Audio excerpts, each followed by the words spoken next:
منصور وایي امریکا باید افغانستان ته د تیرې شل کلنې جګړې تاوان ورکړي. السلام علیکم، ستړي مه شئ، وخت مو پخیر.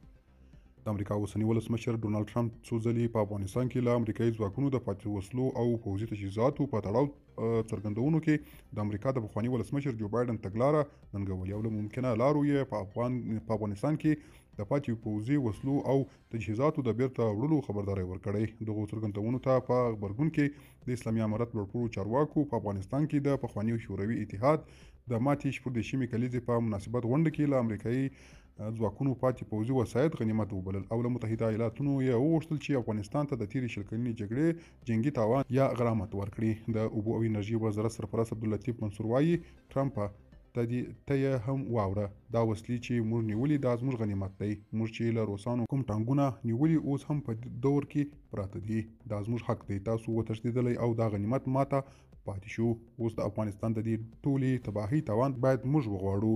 موږ باید بې غیرته خبره ونه کړو او نه له امریکا سره د تعامل په تمه پاتې شو. دا ځینې خلک عجیبه خبرې کوي او وایي دا داسې لیونی سړی دی. زه وایم افغانان د دین په عشق کې تر ټولو ډیر لیوني خلک دي.